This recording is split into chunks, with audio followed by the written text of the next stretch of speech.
Right. No, like the sound in here was unreal. I couldn't believe it.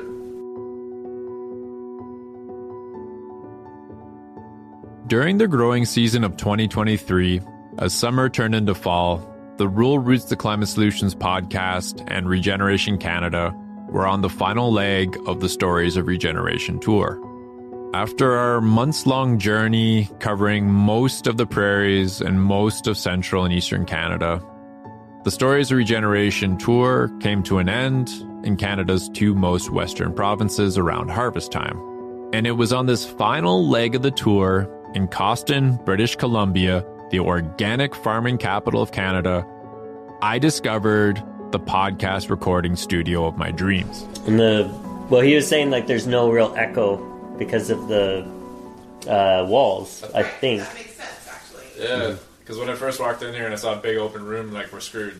We've recorded a lot of podcast episodes in a lot of different farmhouses about the farm solutions that are also climate solutions. But never have I come across one that was as perfect for recording a podcast as the farmhouse at Snowy Mountain Farms. Apparently, straw bale houses are great at absorbing sound. There was like no echo in the farmhouse. It was unreal. The owners are actually lucky they got rid of me after recording. Jesus, we've been talking for 2 hours. Oh, really? Yeah. Oh, man. Yeah, maybe I got a little carried away working in that space. I don't want it to be a doom and gloom kind of reality, and I don't think that helps anyone. There is a certain amount of like, we need to urgency, we need to make changes, but I want it for myself to be hopeful, because I don't know if any farmer wants to be told what you're doing is wrong. I think they want it just a better way to do things, and if they can be presented that here's a way to try this where you're going to have not only is this going to be better for your land and long-term health of your soil, your crops, but you're also going to have a better yield and be less reliant on, like, you don't have to spray this stuff as much. You don't have to do this or that. Maybe it's even less work when all is said and done, and cheaper. All those things are a win-win.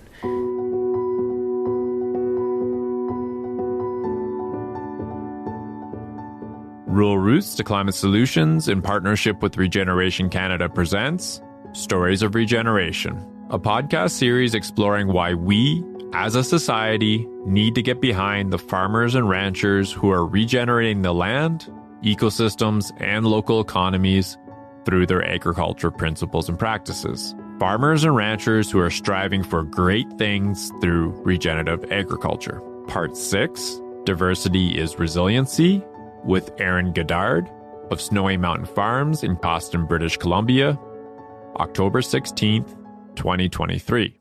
Sweet. So yeah, if you could just start off, what's your full name, where do you live, and what do you do? My name is Aaron Goddard, and I live in Cawston. It's in the Similkameen Valley, BC, and I'm a farmer.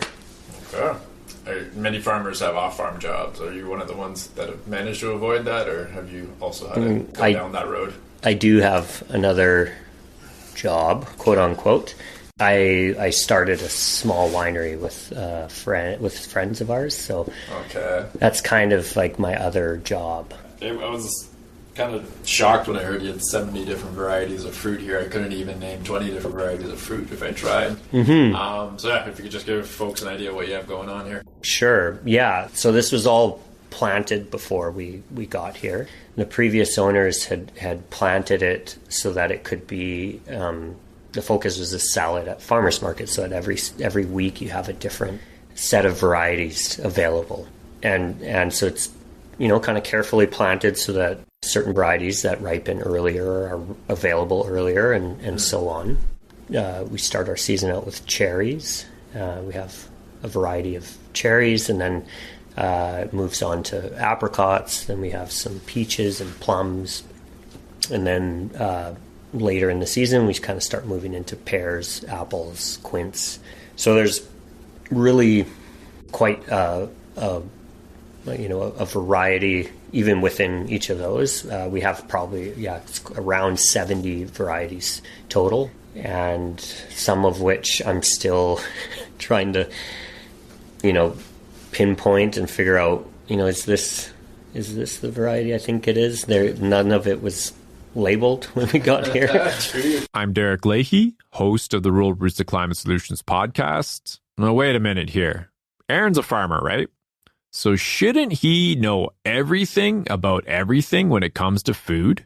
Well, no, that's completely unrealistic and unfair. And also, Aaron didn't grow up at Snowy Mountain Farm. In fact, he grew up in Colombia, which is a whole other fascinating story for another day. Aaron and his wife Carly bought Snowy Mountain Farms a few years back, and at the time, they knew way more about growing grapes for wine than they did about fruit and being orchardists. Here's the story of how Aaron got into agriculture. It started kind of through my love of food and cooking.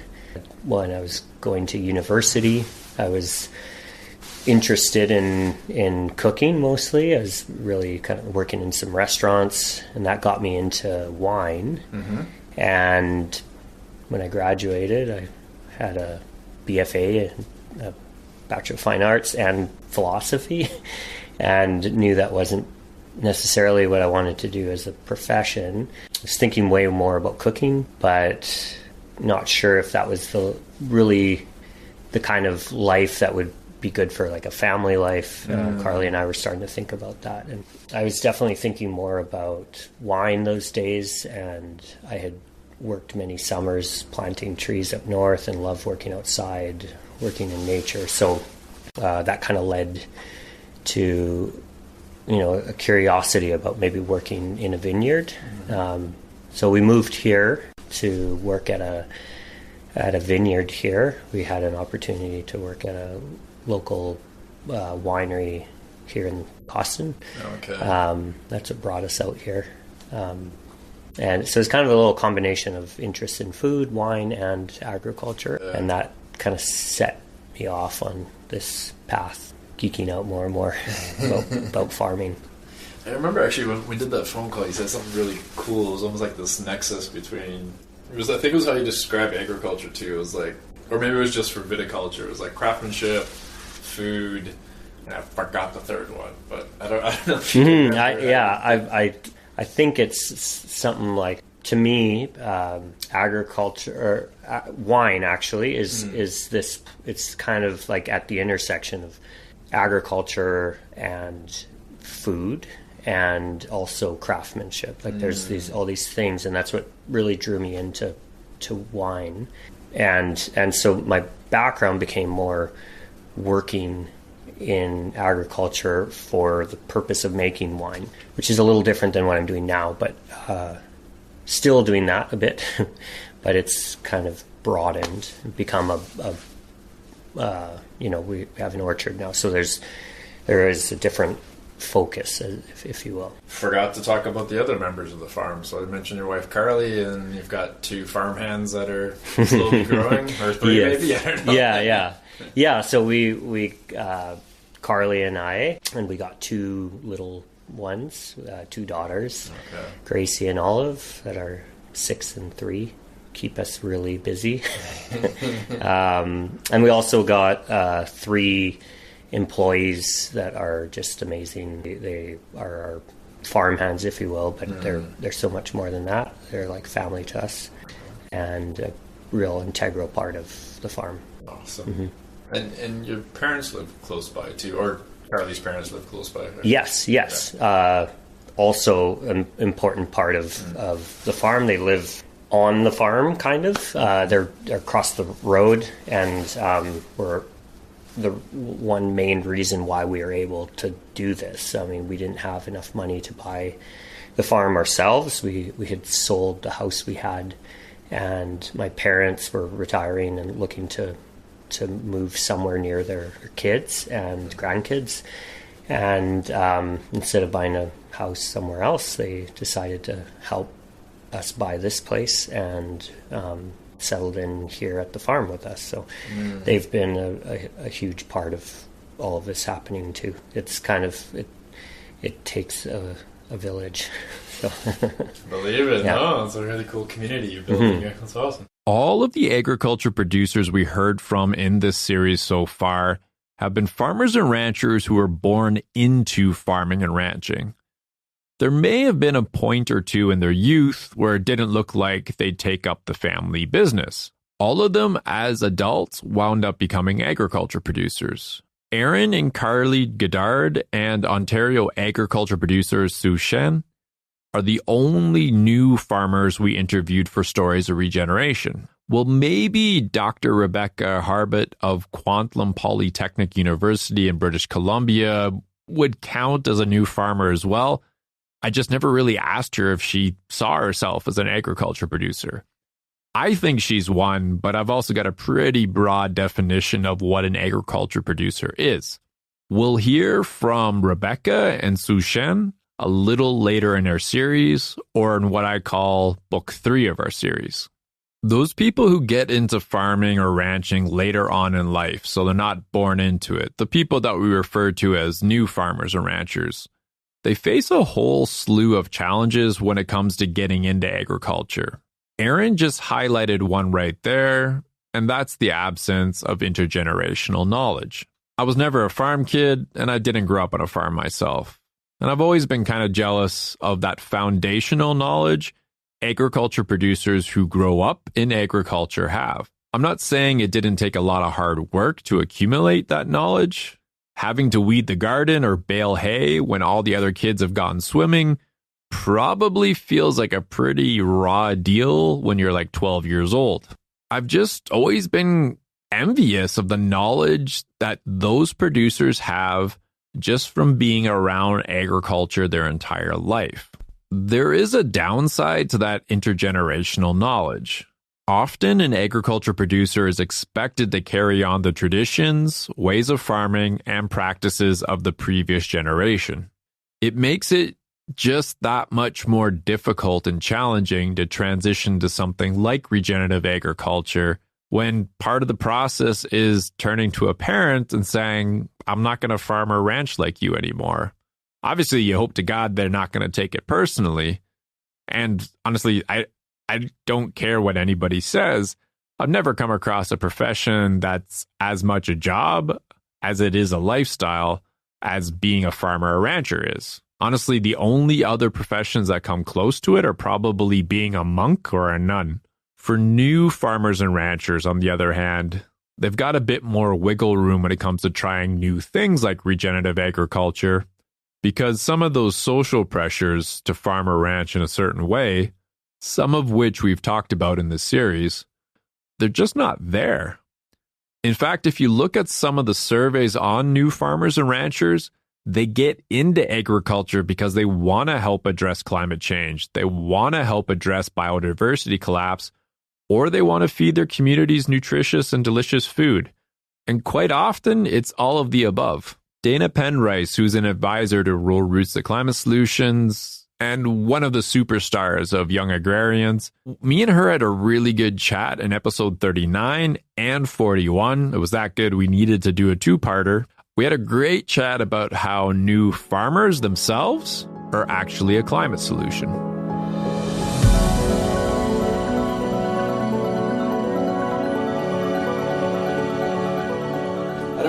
Nobody's really been able to answer this question, and yet I keep asking it. Do you recall, like, the first time or one of the first times you heard about regenerative agriculture? Maybe not like the very first. Like, I think it was a few different things that piqued my interest. I think one of the first times I started thinking about this kind of farming, before I even considered or thought of the word regenerative or knew of that word, it was again through wine, and a lot of the wines that I loved were made in this kind of natural way. And I noticed that a lot of them were not just making their wines that way, but growing, a lot of them were growing biodynamically or in different holistic kinds of ways. And I just found that to be really captivating. I thought, they're maybe it's something about how it was quite revolutionary for what the standard of, way of farming grapevines was at the time, and still in general is. But also that, there's something about, a more natural way of working that attracted me to that initially. And then the more I kind of went down that road, discovered different things. I remember one was a podcast I listened to from Mimi Castile. She's a winery owner, but also she's based down in Oregon, but started, I think this is more recently, but she started or is part of an organization called Regenerative Viticulture. But back in the day, she did this podcast when I was pruning in a vineyard one day, listening to it, and it just really, the way she spoke about the kind of farming she was doing, I can't even remember if she referred to it as regenerative at that time, but it just there's the way she spoke about it with such clarity, and there's this, it was scientifically sound, but at the same time, she's working in such a holistic way and working with nature, and this was two things that you often had, a lot of the biodynamic farmers I had heard from and was learning more about definitely had a lot more of this. It was like they're going at it by the way it feels, what they're observing, and maybe less data driven. And I think she was doing both, and that was really something that I just kind of struck me. And I do remember specifically like listening to that podcast many times, and just so much information that I was like inspired by. And then another source kind of around that same time was this book, which I still is like a orchard Bible to me, but it's called The Holistic Orchard by Michael Phillips. And he also, it's kind of before the term regenerative was coined, but he has this very holistic way of practicing orchard work, and it has a lot of parallels to regenerative farming. A lot of it is focused on healthy soils, building up a fungi-based soil, and he talks about it in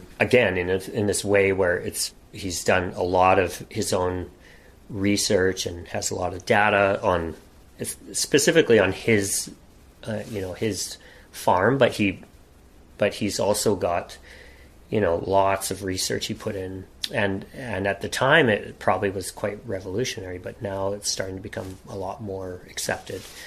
I still, it's still a book I refer to all the time. So yeah, those are kind of some of the early times I remember hearing about regenerative farming. Mimi Castile is a botanist and ecologist turned regenerative agriculture producer who owns a vineyard in Oregon called Hopewell. She's got a lot of her writings and interviews on regenerative agriculture posted on the vineyard's website. Well worth checking out. Michael Phillips was an agriculture producer in New Hampshire who grew apples and medicinal plants. His book, The Holistic Orchard, from what I gathered, and I only read the summary of the book on the web, but the book's meant to be a step-by-step guide for anyone who wants to produce tree fruits and berries in a way that you're working with nature, not trying to bend it to your will. Unfortunately, he passed away in 2022.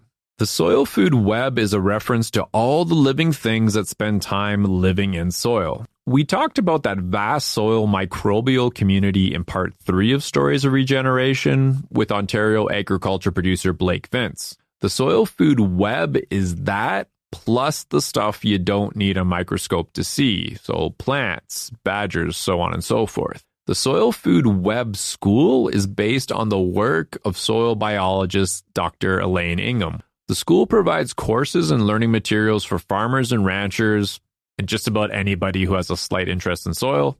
Courses and learning materials on how to maximize soil function and regenerate the land and ecosystems. One of the 10 principles of regenerative agriculture that we're covering in this series, and by the way, if you're ever looking for those 10 principles, go to the Regeneration Canada website. But one of them that really applies to what Aaron is doing at Snowy Mountain is maintaining living roots year-round. Now, what the heck does that mean? We've already learned about cover crops a bit through this series. Now, cover crops are a great tool for protecting the soil on grain and vegetable crop lands, and offer nutrition to soil organisms in between harvests. But perennials, trees, shrubs, and other plants that grow back year after year, so the kinds of plants that Aaron works with in his orchard, they have more developed root systems than annuals. This enables them to sequester more carbon, store more water, and sustain complex soil microbial communities throughout the seasons. Agroforestry is a good example of maintaining a living root. Agroforestry involves integrating fruit and nut trees or trees for timber into an agriculture system and includes practices like windbreaks, alley cropping, and silvopasture. Both trees and perennial plants can provide habitat for beneficial organisms and enrich the soil microbial community. In episode 32 of our podcast, we actually talk about alley cropping. Obviously, the downside of the podcast is people can't really see where we are right now, and we're a really nice place, by the way. Thanks. But yeah, if you could just sort of like describe the land that's around us. Yeah, so we're in a valley. It's a fairly narrow valley, and the mountains are quite steep here. Our farm is called Snowy Mountain Farm for a reason. There's snowy mountains above us that go up into the alpine. That kind of altitude of mountains brings down cool wind in the evenings. So during the summertime, our growing season, we have very hot days and then cool nights, which help cool down the fruit. They help maintain freshness and acidity. This is especially applicable to grapes when you're making wine, but I also think it produces really delicious tasting fruit. We kind of have the natural conditions for that. There's different factors. We have very granitic soils, and as I was explaining before, we have a rain shadow here. So the mountains, we get all these weather systems that come off the coast. We're about 4 hours inland, and the weather systems hit our mountain, and they're kind of stopped by the big mountains here. And on our side of the mountains in the valley here, it's very, very dry. We don't get hardly any of that rain or snow. So as a result, we have incredibly dry, arid conditions, and it's almost a desert. It's called a semi-arid continental climate. We have all kinds of, vegetation that you would see in a desert, like sagebrush or other scrubby kind of plants and vegetation, and some of the wildlife that comes with that too. Telling me about some of those wildlife encounters with your peaches. So yeah, the story behind the wildlife encounters and the peaches is Aaron told me while we were walking around his farm, so this is before we started recording. He mentioned the black bears had taken a liking to the farm's peaches, which, all credit to Aaron, he didn't mind that so much. He was okay with sharing some of what he produces with the wildlife that shares the land with him. The problem is black bears, being clever bears, figured out that picking fruit is for the birds, and that it's way easier just to break off a branch that's loaded with fruit and eat the fruit that way. This is no good since it could damage the tree, and that branch, ideally it was going to produce fruit for years to come. Unfortunately, that was not the only challenge Aaron faced during the growing season of 2023. It has been a very challenging season. We, like so many other people, we had a really tough winter. We had some record-breaking cold temperatures, which had a pretty significant effect on grapevines. A lot of people lost grapevines, or at least had major bud damage in their fruit. So that affected some of our young vines. We probably lost 30% of all the vines we planted last year. And certain varieties we're learning are definitely not cut out for those kind of temperatures. So we're trying to rethink kind of what we plant and moving forward with this new reality. I think this is just the beginning of, unfortunately, a more extreme climate changes and extreme conditions. After we've had we had a crazy mudslide in the spring that took out some of our irrigation. Just fortunately, didn't come towards our home or anything, but just was on the kind of edge of our property, and that was scary. I mean, that's from a lot of snow buildup and runoff over the winter, and then like quickly melting. Then we had a long period of drought, and the conditions were just perfect to create other issues from those conditions. So we had, the worst grasshoppers we've seen, and I've talked to various other people. This was an issue, and even across the prairies, I heard this year, maybe their set of conditions was different than ours, but we had, because of all of the snow melt and a lot of water early in the spring, we had lots of green growth, lots of grass and vegetation for the grasshoppers to feed on, and a long period of snow cover in the winter, from all the way from November to March. Pretty much we had snow cover, which is rare here. Usually it melts and then freezes and snows again and then melts and freezes, and that kind of freezing can kill off a certain amount of pests. But when you have a snow cover that's maybe a couple feet deep, it can create a bit of insulation for overwintering pests that live, say, just below the surface of the ground or at the roots of trees or something. And so there's a larger population, especially of the grasshoppers. And then with a period of drought, they love dry conditions. Did some pretty serious damage on especially our cherries and apricots, the first things they kind of could go after. And then stripped a lot of trees of their leaves, and something we haven't experienced this before. Grasshoppers were always there, but never to this extent. So that was one thing, and then followed by a few other pests we hadn't quite seen before, and trying to figure out how to deal with this in a holistic way. And there aren't really any easy answers. You always accept a bit of loss and a bit of, there's going to be some pests, there's going to be some damage, but this was definitely a lot more than we had seen. Yeah, a lot of those kind of conditions, and that's kind of just a couple of the things that it's felt like definitely the toughest year we've had yet here. That said, they're fortunately with a lot of the varieties we have, having so many varieties, we had a really great apple and pear crop, and certain plums that just did exceptionally well this year. Some that didn't, but the ones that did well made up for it. And peaches did quite well, at least average or above average. So we had certain things that made up for, the losses we had in the other fruit varieties.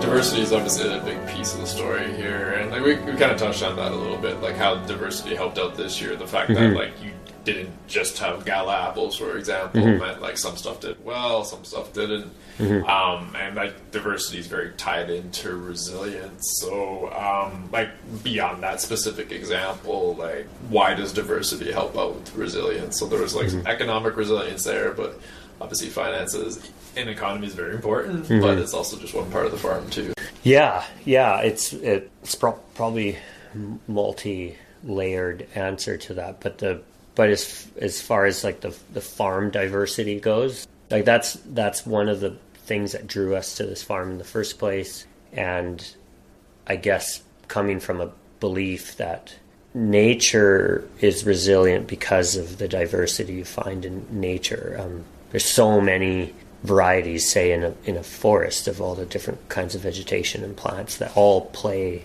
a role in the health of that ecosystem. As soon as you turn to monocrops, or there isn't that support system. And so I think if we're trying to mimic or learn from nature in the way we're doing our farming, I believe it's important to build as much of that diversity into the farm. And so that's obviously, it can start with the amount of varieties that we're growing, which gives you some resilience. Both, one crop is doing poorly, the others might not, and might do well, and might, and so economically that's going to help. But I think then on a more biological level, you have all these different varieties of plants that are all going to play a role, some of which are naturally growing there, and others that I believe are going to be useful to plant that can, I mean, when it all comes down to it, a lot of the trees that we have growing here are not native to this area to begin with. So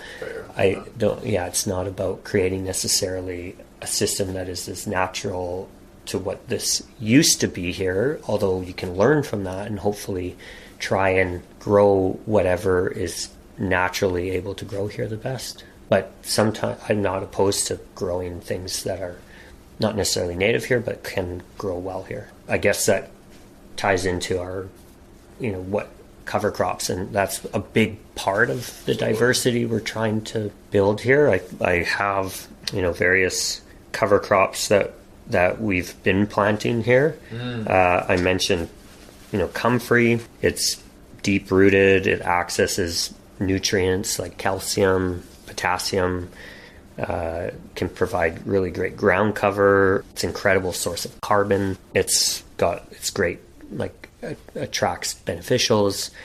There's others, kinds of clovers that we got planted that are beneficial they can attract more. Obviously, their flowers are attracting beneficial insects. They help suppress weeds. And of course, a really great producer of nitrogen. We have some mustard we planted here called Braco white mustard, and it produces large amounts of high protein in its green material when they break down. They suppress nematodes and other soil-borne organisms. When they get knocked down, they essentially can produce this kind of mustard gas, which can kill a lot of these organisms that are problematic. Also a good source of nitrogen. We have dandelions that can draw potassium. Those just grow naturally here. Didn't have to plant them, as they do in many places. Different chicory that accumulate zinc, which is one thing that I'm still we've planted it, but we got that's one thing that's often required here in our soils, tend to be a bit low in zinc. And I'm hoping that this is again one of these moments where we're told we need zinc in our fruit trees, so we need to spray it, and hoping that after some years of trial we can learn that maybe by having different kinds of chicory growing that it actually, maybe these trees where it's growing don't require us to spray it anymore. I think also it really, when it comes down to it, a lot of the nutritional sprays aren't even necessarily needed if you have very good fungi population. They are so good at accessing the nutrients that are there, and if you have, usually most of those nutrients are going to be there. It's just whether they can be accessed by the plant, and that requires fungi. So without it, there isn't that connection. They need to exchange that with their trees. So mycorrhizal fungi is a fungus that has a symbiotic relationship with plants. The deal, if you will, between the mycorrhizal fungi and the plants is that the fungi trades the nutrients it has absorbed from the soil for the carbohydrates the plant was able to cook up through photosynthesis. It's an amazing partnership between one organism that can't really handle much direct sunlight and another organism that can't get enough direct sunlight. Using regenerative agriculture principles like minimizing soil disturbance, keeping the soil covered, integrating livestock, and maintaining that living root are all great ways to strengthen and harness that symbiotic relationship. If you download and listen to any of our episodes featuring soil scientist Dr. Christine Nichols or Dr. Monica Gorzalak, you can learn more about mycorrhizal fungi. Let's see, a few other things that I planted were yarrow, a very good nutrient contributor, horsetail. Both of those are great for holistic sprays. We're going to be planting this fall a bunch of herbs like thyme, marjoram, or oregano, mint, rosemary in between our vines. The idea is that they are kind of like a woody component that breaks down over the winter. Then this winter they'll just be seeded there, but in the spring they'll grow. They can be great at attracting beneficial, parasitic wasps and bees and whatnot. But they also they have this, I guess, aroma that can confuse some of the pests. So almost like a mating disruption. So we're going to try that and see how well they work. Plus, it's nice to have a bunch of herbs growing in the vineyard, so for cooking with. And we have other things like daffodils that flowers before the trees leaf, and then they become green compost. So kind of like feeding the trees at that crucial moment. They're also disagreeable to voles and moles. So interesting. Okay. Yeah, we have other things like different kinds of bitter herbs like gentian and wormwood and hyssop, which can be highly aromatic, and again they confuse pests, but also attract beneficials. And then some of the grasses like buckwheat, sunflower, great at also attracting pollinators. They're good for forage for animals, which we hope to have in the future. They add very good organic matter as they break down. Yeah, those are the majority of kind of what we're growing here. But that's impressive, huh? Yeah, the idea is to, I guess, again, try and build that biodiversity up in a way where it's doing the work for us. And all the meanwhile, a lot of those are doing a great job at breaking up the soil and making it easier for all kinds of organisms to exist and fungi to grow. And it's that very important connection between fungi and all of the nutrients they need to access. Aside from that, fungi have this incredible ability to, different ones have different abilities to access certain nutrients and also fight off certain kinds of bacteria that could be harmful, certain kinds of disease, even building up resistance in a tree to fight off certain pests. There's like, as you build up that soil health, the idea is that you build up the health of the tree, and that translates to, like, at least as far as I understand it, I don't want to pretend to be a scientist, but the building up your sugar levels in your, not just your fruit, but like your sap, actually, when they have higher bricks, higher sugars, they are going to be less attractive to pests. Pests will only eat that if they have to, if they don't have another source.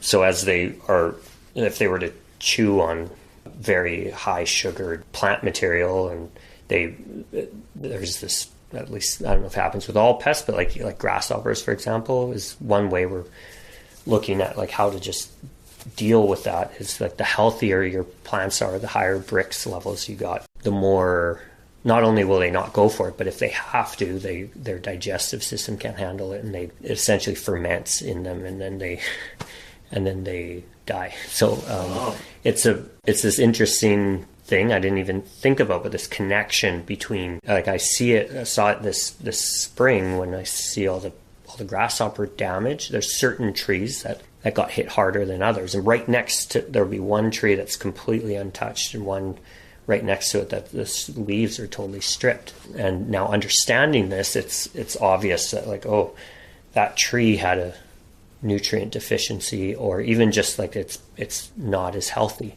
and the pests target that, knowing that those sugar levels are lower.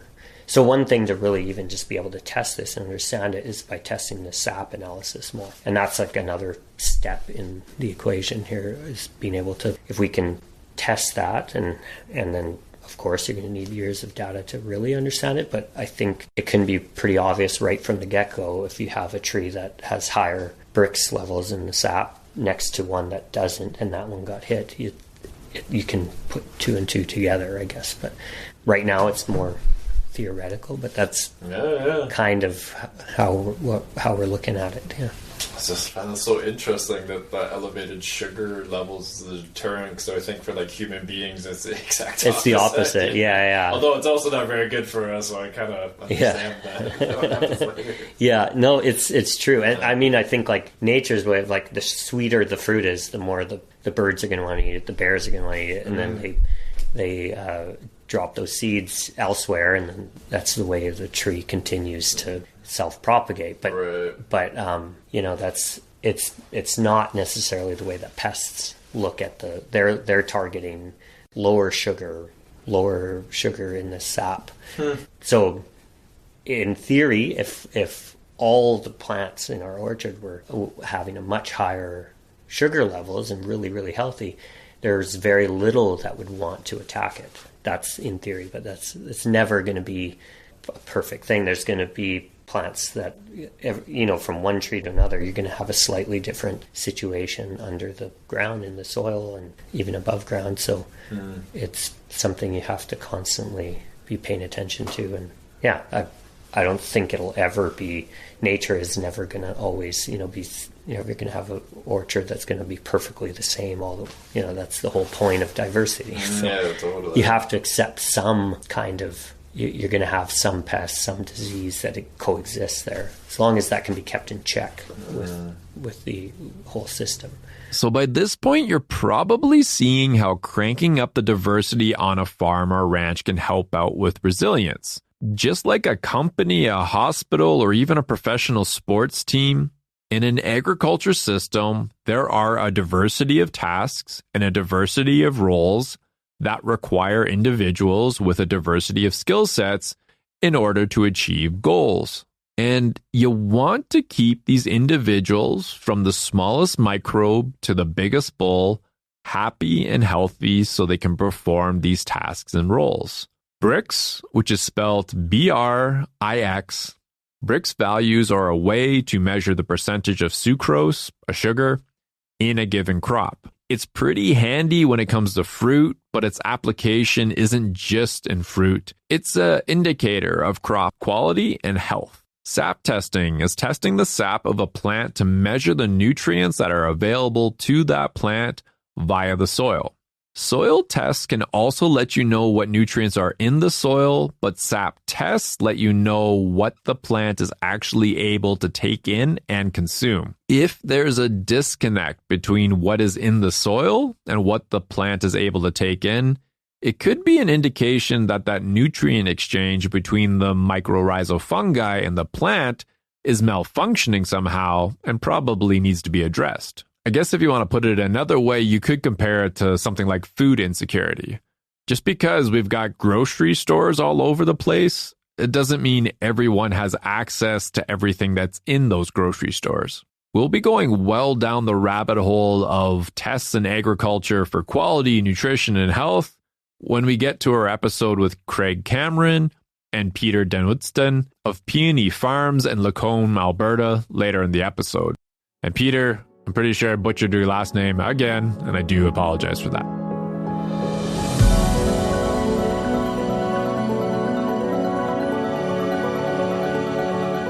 And with the fungi, what are some of the things you're doing to help stimulate fungi growth in the soil?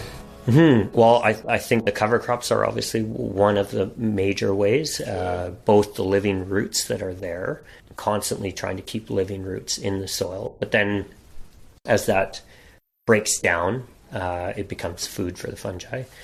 And we're spreading wood chips. So we're taking all of our cuttings from around the orchard, and when we do our pruning, and also we have some deciduous trees that surround the property, some patches of trees. Our neighbor right beside us there's a patch of trees that goes right to the river. All kinds of, every winter we have some some trees that fall over due to a windstorm or something, and we cut them down and buck them up and put them through our wood chipper, and then we spread those into the orchard, vineyard.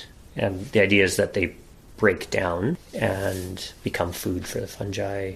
They, in the meantime, help to kind of create some more damp environment for underneath in the soil. The more we can do that in this very dry environment, the better, and the less we have to water. So yeah, it's like positive all around. One thing I'd love to try this year is taking a bunch of like the larger logs that don't fit in my wood chipper and placing them in between our trees and inoculating them with mushrooms. And so the idea is that they would grow mushrooms and slowly over the course of many years break down into nothing, or not nothing, but they become kind of food and integrated into the soil and build that fungi population even more. Yeah, that's like kind of replicating what you might see in a forest when a tree falls over and it decomposes. Then you see mushrooms growing out of it, and usually it's a good sign that there's like a lot of fungi activity in the ground. But yeah, when they're right kind of in between my trees, they're going to have access to water when I'm watering the trees. They have enough shade. So it seems like just the right environment. And maybe if I inoculate them with mushrooms I want to eat, then it's got that added benefit of being able to eat what you grow there. So like a double kind of use. And for you, like, there's that fascination, but there's a very practical part to it too, because there's that nutrient exchange, like you're saying. Like, there could be nutrients in the soil, but the apple tree is not going to get at it unless there's that like fungi highway leading between the two. Exactly. Yeah. The fungi are kind of the key to unlocking all the things a plant or tree needs. Without it, like life on this planet wouldn't exist. So and especially with orchard trees and vines, they need a fungally dominant soil. So I think at the heart of a lot of our practices, it's always this question of is what we're doing helping build a fungal dominant soil? And maybe that means, with the way we make a compost, does that mean like how we're making that? It needs to be fungally dominant. And that's a tricky one. I'm just learning how to do this, but to really do it properly, you need a microscope, and you need to be able to study whether you have that fungal dominance or not. It could be bacterial dominant and you have no idea. It could look fine, but there's a lot of signs that might tell you outwardly, whether it smells good, the way it looks can be a sign, but really to know, we've got to look at that under a microscope. And then so the different regenerative practices you have, like we've gotten over a couple of them. So you have like your multi-species cover crop, talked about compost teas, but maybe we could talk a bit more. It's like when you compost, why you compost, why do you turn it into a tea, just for some folks who don't have an agriculture background.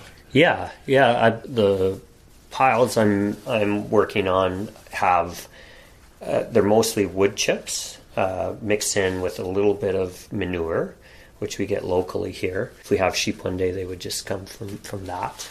And then some green material. Usually we just take cuttings of, other plants around that are available, whatever's growing at that moment. It could even be like cutting down really young bushes and stuff from surrounding wild areas. And it has this advantage of both like helping trim out some of this extra growth. Even I've taken cuttings of different stuff that's already growing inside the orchard, and you mix that all together. The idea, there's so many different ways to do compost, and so I can't be claiming to be any expert on this. I've been learning a lot of it from Murray or the friends at the winery, and it's essentially there's like a few reasons why you might, if you want to build a fungal dominance, obviously the materials you're using are a big part of it. Woodier materials are something that fungi want. But I think the way you do it, if you want it to get oxygen. So it's essentially, that's why a lot of people turn their compost. But often when you turn a compost, it can break up your fungal strands and population. So you want to kind of leave it if you can. But when you leave it and it's not getting oxygen, the problem is you can have certain kinds of bacteria develop. And as it warms up, you're especially prone to having that bacteria. Or it can get too hot and then kill off all the organisms, including the good ones, like all your fungi that you want. So that's why people will turn it to not just bring in oxygen, but to keep it from overheating. But there are other methods that we're trying that seem to be working really well. You can make a sort of, it's called a Johnson Sioux bioreactor, but essentially it's a way that you can not have to turn your compost. It's got these kind of pipes inside the compost that are little tunnels of oxygen essentially, and help let the heat escape so that you can maintain a kind of the right temperature. And once it's gone through that cycle of turning into compost, then at that point there's different things people can do, but ideally you can add worms earthworms, and they help to continue the breakdown in the process. And ideally, you leave it for an entire year until it turns into this like really fungal dominant, rich compost. I always thought that if for some strange reason and some bizarre alternative reality that I decided to switch careers and join like a 90s hip hop group, something like NWA, but we specifically rap about agriculture, that my artist name would most definitely be Compost D. Anyway, compost teas. Making compost teas involves taking all that lovely compost that Aaron was talking about there, brewing it up in water the same way you brew up a green tea in water, extract that brewed compost tea, and maybe add a bit of water to it if it's a really strong one. And then you throw it in a sprayer and you spray it on the plants and soil that you plan on feeding. Just like Nova Scotia agriculture producer Rachel Lightfoot, who we heard from in the previous episode, Aaron is trying to ensure that the inputs on his farm are largely coming from his farm. Much like Rachel as well, Aaron has found an additional benefit to that integrating livestock principle of regenerative agriculture. In his case, it's with chickens that he rotates throughout the orchard. Peck around and they're able to eat lots of different pests. The amount of grasshoppers they ate this summer, they were just feasting. And where they were was incredible. You wouldn't see a single grasshopper in the trees where they were located. You would see them right next to it because they all kind of move over.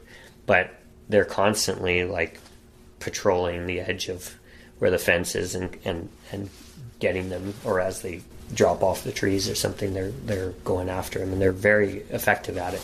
So it really helped to kind of move them into places where we're getting close to harvest, and we need to make sure that the grasshoppers aren't going out. The grasshoppers always knew, when fruit, especially like our soft fruits, were ripe enough, that's when they start to bite into them. And so if we can keep them moving the chickens around, it really helped with grasshoppers and then other kinds of bugs as well. A beef producer in central Alberta told me years ago that if he ever gets hit by a really bad drought, he's going to get rid of all his cows and get turkeys and let them graze on all the grasshoppers.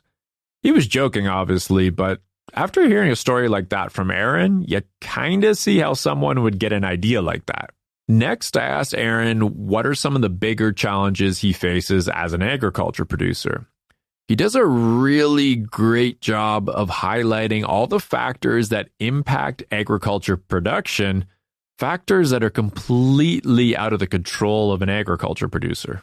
Financial challenge is probably the biggest challenge that we face. Of course, there's a lot of weather and pests and all the kinds of things that you face, and all the challenges we faced this year that were thrown at us from a weather standpoint. But yeah, I think the most stressful one and the most challenging thing is definitely the financial side of things. When we bought the farm, we had, the only way we could do it is taking on a large mortgage, and we really believed in this farm. We believed in this kind of farming and wanted to put it all on the line.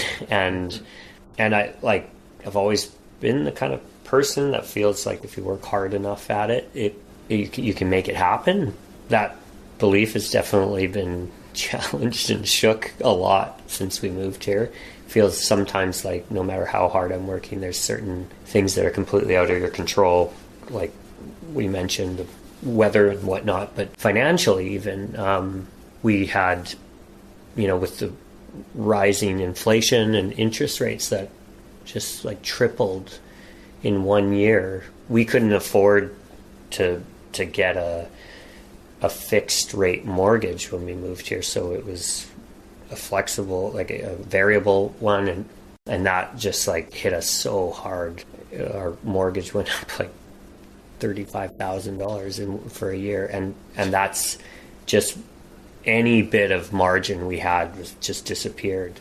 So that creates a whole new stress. Not only are we not making money, but we expected that. We knew there'd be it would be very slim for the first, 3 to 5 years before we kind of get to a place where we can start maybe considering paying ourselves some money. But then you throw that kind of financial stress into it, and any bit of money you might want to put back into the farm or savings in case something happens is just not possible anymore. So that creates obviously a level of stress and makes it really difficult to take chances or risks with you.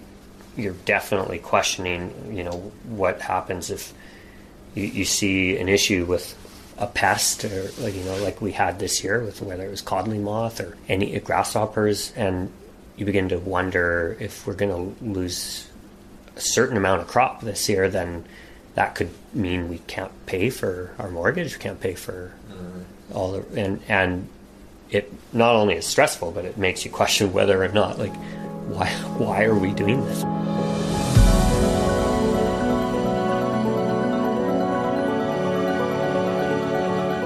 So yeah, we get hit by that moth, you get hit by those grasshoppers, why not just get a bunch of synthetics and just spray the crap out of the place and problem solve, and your stress levels go down? Mm-hmm. Well, because I think that also doesn't solve the problem. It doesn't make me happy. I mean, fair. I think like if I'm going to do it, I want to do it the way I feel is the right way to do this.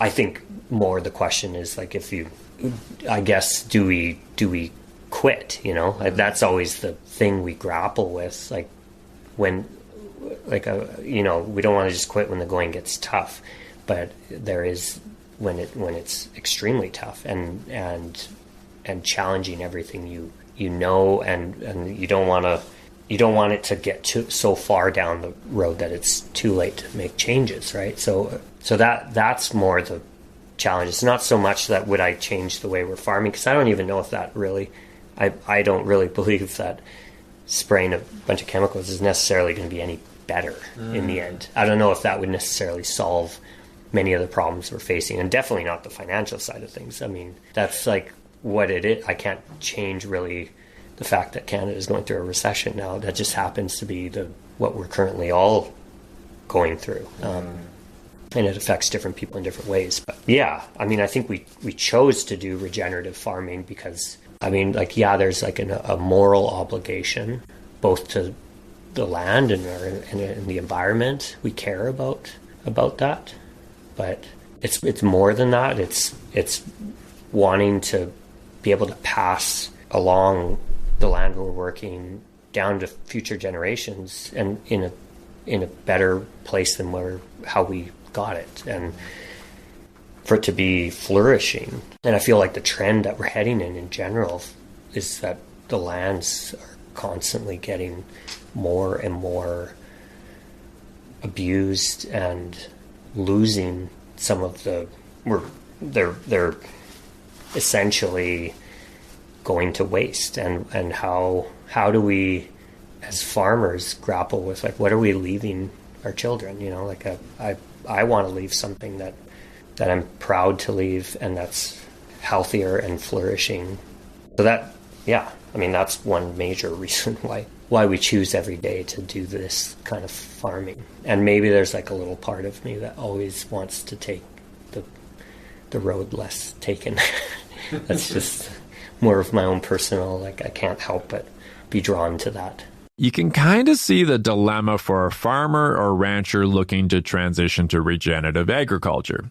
You've got all these things like financial markets and climate change that have a heavy impact on agriculture, but they're things you can't do jack about as an agriculture producer. So it can cause a fair amount of stress. If you're already stressed out, trying something new or different, like regenerative agriculture, isn't going to sound super appealing. But you also don't want to get in that super unappealing situation we talked about in part 3 of Stories of Regeneration, where things get so bad on your farm or ranch, you're forced to change. And if you've been listening to the series from the start, you already know that the transition to regenerative agriculture is not like flicking a light switch. It takes time. Yet another risk. One major way we as a society can help accelerate adoption rates of regenerative agriculture is to share some or all of the risk when it comes to transitioning farms and ranches to regenerative agriculture, making sure that this is not something that farmers and ranchers have to take on all by themselves. Later in the series, we're going to explore this idea of sharing the risk with farmers and ranchers when we talk to Dr. Rebecca Harbut and Dr. Michael Bomford of Kwantlen Polytechnic University. What's going to take to make this transition or shift happen? Yeah, I mean, I think it requires kind of like a work on everybody's, both farmers, researchers, scientists, government, consumers, for this to really become something that's not just practiced by a few. And I believe that it does seem like there is some traction and there's a lot of interest. There's obviously a few like high profile documentaries and whatnot made about it, which is shedding light to a much broader population. But I think like one of the things just from like a farmer's standpoint is that farmers really need to see that it's working. And really, if it all comes down to it, they have to see that like, oh, if it's better for my land and it's going to also produce a better yield, that's like a no-brainer. But they need to be able to see it. And I think that's happening in certain pockets. You know, people are being convinced. Like you see these great stories of what's happening in certain parts of the Midwest of the U.S. But it's still pockets, and it's like swimming upstream. There's a huge amount of resistance from the big ag. It's not something like that. If people are going to go away from using all the chemicals they're trying to sell, then that's not something they want. And it's a tough thing for any farmer to go against. I know, like, I don't live or exist in that same reality that a lot of, say, grain farmers in, you know, the prairies or Midwest of the U.S. are having to deal with. That's a whole different ball game, and I can't pretend to know or understand the kind of intricacies of those politics. That's a different thing. I fortunately have the choice to sell where I want to sell my fruit. So for things to change, I think, like I said, there has to be like obviously changes on a policy side of things. But it's only going to happen if there's enough farmers and enough consumers who want that. And how we get there, I mean, awareness is part of it. But if farmers, I haven't met any farmer who really would say that they don't care about their land. I mean, all farmers are going to care about that, but they have a different perception of what healthy land looks like. And some of it is education and understanding. And just like myself, when I started learning about this different way of agriculture, if I hadn't been made aware of that, I might just continue to think that the standard way that things are done is okay, and not quite recognizing the long-term damage that's causing. So I don't want it to be a doom and gloom kind of reality, and I don't think that helps anyone. There is a certain amount of like, we need urgency, we need to make changes, but I want it for myself to be hopeful, because I don't know if any farmer wants to be told what you're doing is wrong. I think they want it just a better way to do things. And if they can be presented that, here's a way to try this, where you're going to have not only is this going to be better for your land and long-term health of your soil, your crops, but you're also going to have a better yield and be less reliant on, like, you don't have to spray this stuff as much. You don't have to do this or that. Maybe it's even less work when all is said and done, and cheaper. All those things are a win-win, but it's a whole nother thing for people to be convinced. It takes some bolder people to do it and risk it and try it. And we're fortunate to see some people doing that in certain pockets of the world. So, yeah. Aaron, Carly, and the rest of the family, I hope you know you are some of those bolder people doing it in your pocket of the world. Thanks to listening to part 6 of Stories of Regeneration. Be sure to download and listen to Part 7 with Quebec agriculture producers Vincent and Simon Pierre Baldoux of La Station, coming straight out of Compton, Quebec. How in the world did I get 2 NWA references into one podcast episode? Part 7 is a pretty historic episode for the Rural Roots to Climate Solutions podcast, as it's going to be our very first episode in French. It feels pretty good to actually do a special episode for our Franco-Albertan friends, other Francophone friends, and our bilingual friends. Oh, and for our cheese friends. If you love cheese, Part 7 is definitely for you. Rural Roots to Climate Solutions is an Alberta-based organization empowering agriculture producers and the communities they live in with climate solutions. Rural Roots runs workshops, farm field days, webinars, and participant-driven projects like the Siksikaitsatipi Agriculture Project and the Regenerative Agriculture Lab. We produce a farmer's blog, and of course, we do this podcast. For more information about us and what we do, go to the website, which is www.rr2cs.ca. The rest of the amazing and talented Rural Roots to Climate Solution team is Cheyenne Younger, Kristen Mountain, Shelley Seed, and Lance Tailfeathers. The podcast is funded by a variety of Alberta-based funders and funders from other parts of Canada. The Stories of Regeneration project is primarily funded by Agriculture and Agri-Foods Canada. The project is led by Regeneration Canada, a fantastic not-for-profit organization that advocates for soil health to mitigate climate change and guarantee a healthy food system. It's an organization that Rural Roots is proud to partner with. For additional information, videos, blog posts, and digital materials about the agriculture producers featured throughout the series, visit regenerationcanada.org.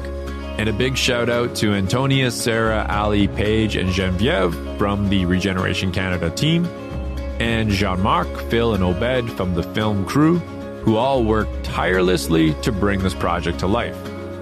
The interview with Aaron was recorded on the traditional territory of the Smelkahi, of the Suquehanaughta, and my parts of the episode were recorded on Treaty 7 lands and in the Métis Nation of Alberta Region 3.